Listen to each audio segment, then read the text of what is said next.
Hello, Lever Fanatics. Today, I have a very special treat. I have a coffee that I'm a little bit afraid to try, only because it's from my hometown. And so I would hate for it to taste bad.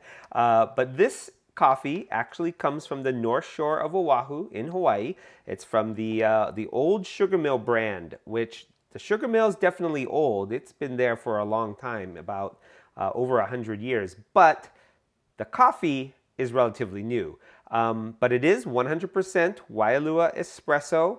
It's quite expensive, actually. It's on the back it says $22.50 for an 8-ounce bag. So, like most Hawaii coffees, like Kona coffee, for example, it is a premium coffee. But does it taste like a premium coffee? That's the question.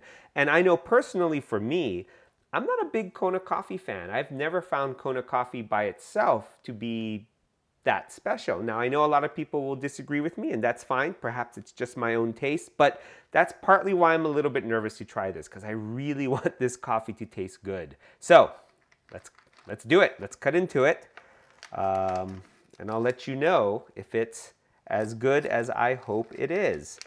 So let's take a look at the beans. I'll pour some in a glass so you can see.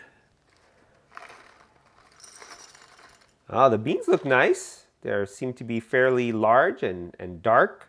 It smells good. It smells like coffee. Can't say it has any particular aroma of chocolate, for example, or fruit. Being from Hawaii, you might think maybe this will have some mango flavors or something, fruit flavors, but we'll see. All right, so we're going to weigh out 14 grams of coffee. Let's see if we get a little close up there. I'm going to have to use this cup. Let's tear it out. All right, I need a little more. This thing is like gold. Don't want to lose any beans or grind more or less than I have to. There we go, 14 grams on the nose. Okay, this is the first time I've used it, so I'm going to set my grinder kind of where I usually set it for espresso, which is about 14 or so. So hopefully that will be a good shot or good grind setting. Okay, let's put this in. I got a nice warmed portafilter here. And let's grind some Waialua Espresso. Here we go.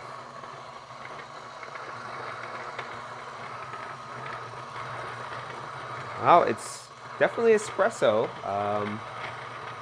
It's actually grinding rather slow. The beans are pretty large. They're having a little bit of a trouble fitting through the chute of the niche grinder. So it's taking a little longer than most espresso, but hey, maybe that's a good sign. Maybe with big coffee beans come big flavor. Let's see here. All right, let's get all of that out. Let's take a look. Oh, you can see it's very fluffy. It's actually piled quite high. Might be a little messy when I take the funnel out, but let's give it a tamp, distribute it.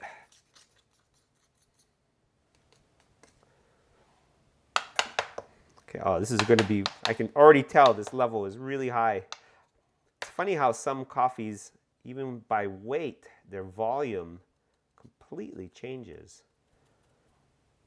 All right, there we go.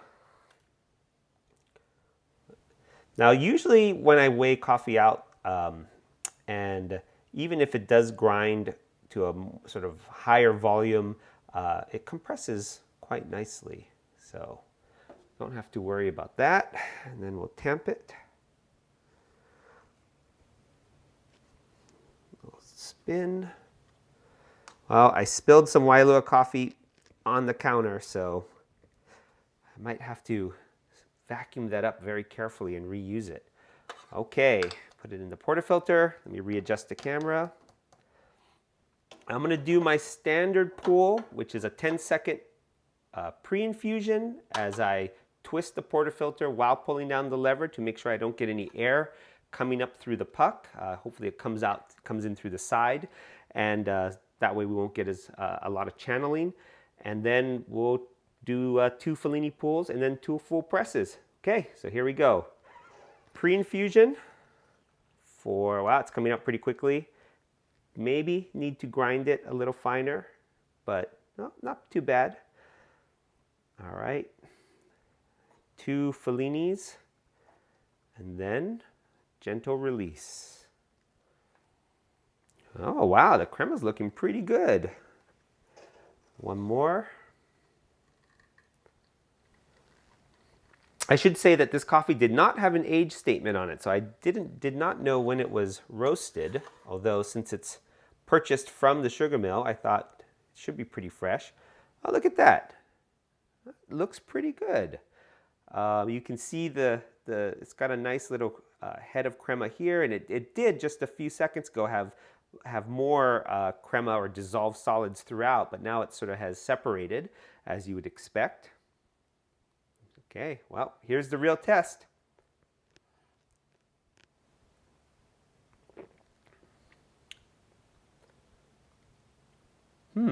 This is pretty good. I would describe it as very mild, does not have any particularly sharp notes, so there isn't bitterness, nor is there brightness either. So personally for me, I really do not like sour flavors, so I'm happy this is not a pickle mango or a crack seed flavor that makes your mouth pucker. No, this is actually quite nice. Now it is a little bit flat. There isn't a strong chocolate note, for example, or a strong nutty flavor. Let me take one more taste.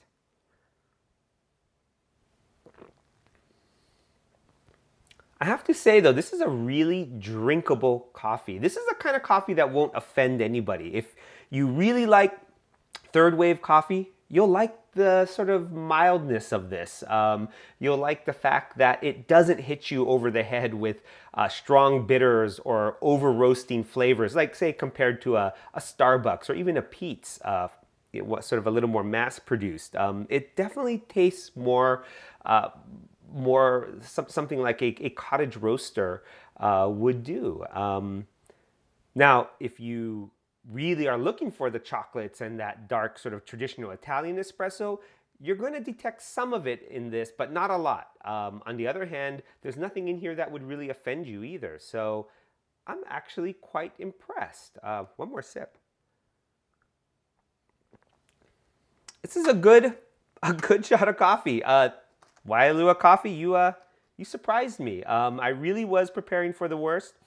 I really did think that if it was like any of the Kona blends or the pure Konas I've had, it's not something that for me personally was something that I liked, but this tastes really, really good. And just in case it's not obvious, I purchased this. I was not given to me. I'm not sponsored by Waialua Coffee. I just, when it's your hometown, you always hope for the best.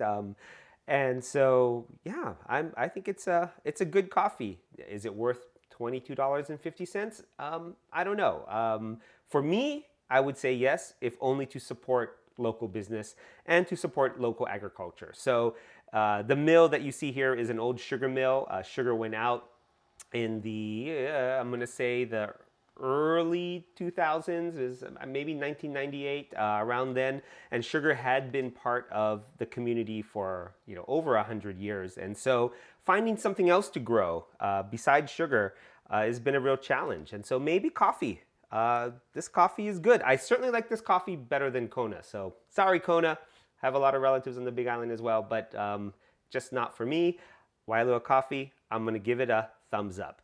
Anyway, I hope you enjoyed this. It was a little nerve-wracking for me because I really wanted to like this and sort of surprised myself by how good it was. But if you have any recommendations for coffee, I would love to hear that in the comments below. I love to try new coffee. You might have seen some of my other videos where I'm on the search for the perfect or the most chocolatey coffee bean that exists. So would love to hear your recommendations for that as well. And in the meantime, keep in mind, the best espresso is always the one that you pull.